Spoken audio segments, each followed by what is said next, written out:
Hello everyone, I'm Eric from Sports 365. Here with me once again is my colleague Alex. So the Heat picked up two important wins, one at home against the Mavericks and another on the road in Detroit against the Pistons. The Heat beat the Mavericks 129 to 122 and the Pistons 118 to 105, so the Heat are 42 and 37 now, and although it'll be difficult, they do still have a chance of getting 6 seed and avoiding the play-in tournament. So before we delve any deeper, what are your initial thoughts on these important wins? Yeah, I mean, both important wins because they give us a chance to miss a play-in, as you said. I mean, beating the Pistons isn't that impressive. Honestly, even beating the Mavs isn't that impressive right now. But, we still got the job done, that's what matters. Yeah. I mean, you can't really understate the importance of any wins right now. They're against below 500 teams. Obviously, the Pistons are significantly further below 500 than the Mavs, but still definitely important wins nonetheless. So, speaking of that win against the Mavericks at home, the Heat scored 129 points in that game on 52% shooting from the field. So the offense was definitely very good in that game, although that's not that surprising given the fact that Dallas hasn't been very good on defense, really ever since they traded for Kyrie. Yeah. So what are your thoughts on the Heat's offense against the Mavericks? Yeah, I mean, our offense was very good.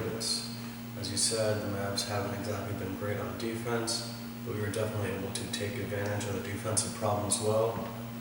Put up a lot of points on them.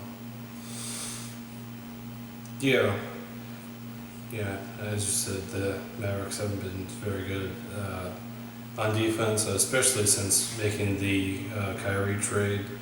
And the Heat also only committed 11 turnovers in that game, so that was another big part of their success. And you can see that the Heat did a really good job of scoring points in the paint because they only shot, he only shot 35% from three in that game, which is not really that great. So he really dominated inside offensively in order to win that game. Cody Zeller even put up 20 points, which is surprising given that I think his season average is like 8 points. Yeah. And he's not exactly a big time scorer, No. though he's come in and played his role well for the Heat. But yeah, I can see that the Mavericks' defensive woes really start with their insufficient centers. Yeah. So moving on to the game against the Pistons, as previously stated, the Heat won 118 to 105 in that game, and really won the game in the fourth quarter. The Heat outscored the Pistons 38 to 26 in the fourth quarter, and ended up winning by 13 points. So yeah, that dominant fourth quarter is what really won the Heat that game in Detroit. So what are your thoughts on the Heat pulling away and dominating that fourth quarter against the Pistons? Yeah, I mean, our performance in the first 3 quarters was a little disappointing. To only be leading the Pistons were terrible by 1 point going into the fourth quarter was a little concerning. But thankfully, we were able to play well in the fourth quarter and pull away and seal a much-needed W.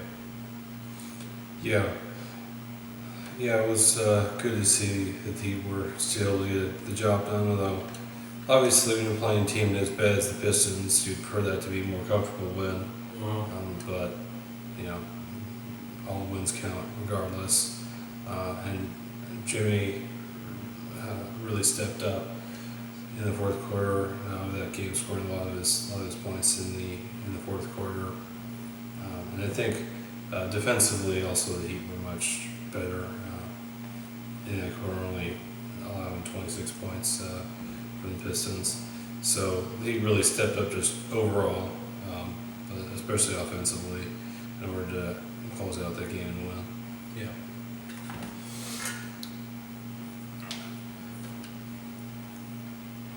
Speaking of offense, there are a number of players who scored 10 points or more in that game against the Pistons. Bam Adebayo, Tyler Hero, and Gabe Vincent all had more than 10 points in that game.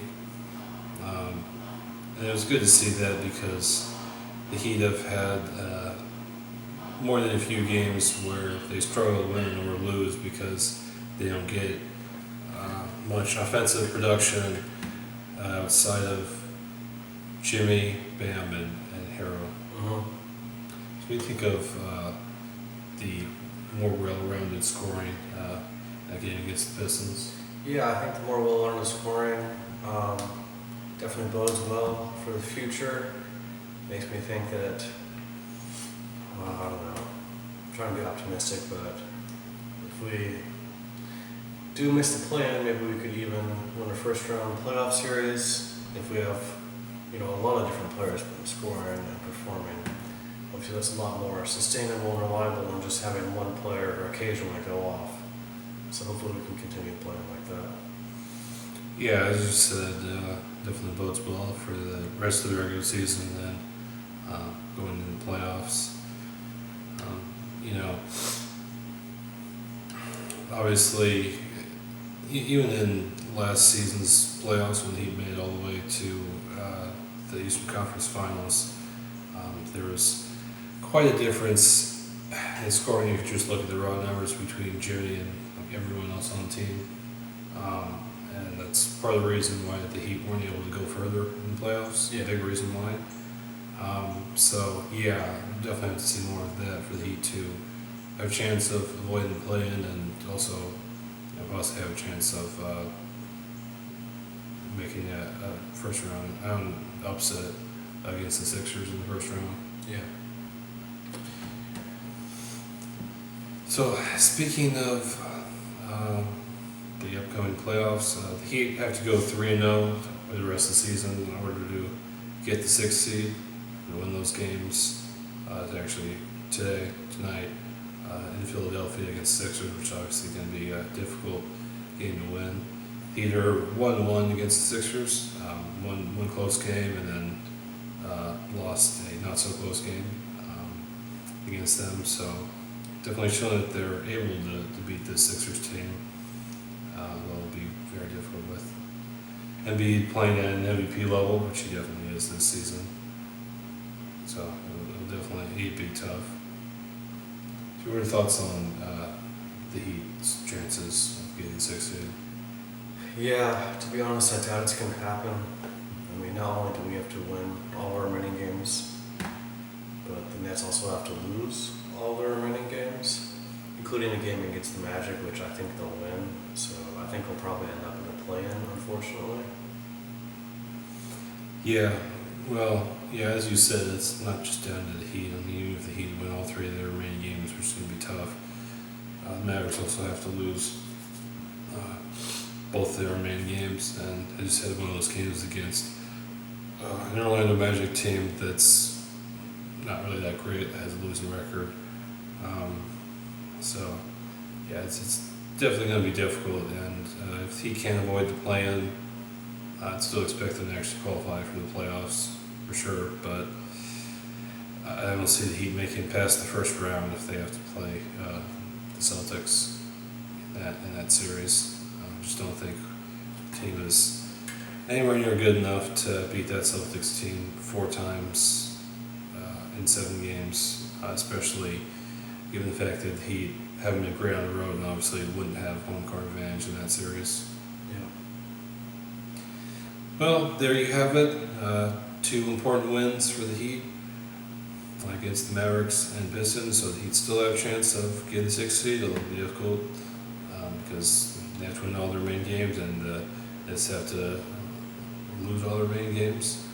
So so it's going to be tough. But nonetheless, those were two important wins. Hopefully, the Heat can keep up this momentum and go 3-0 over the rest of the season. Yep.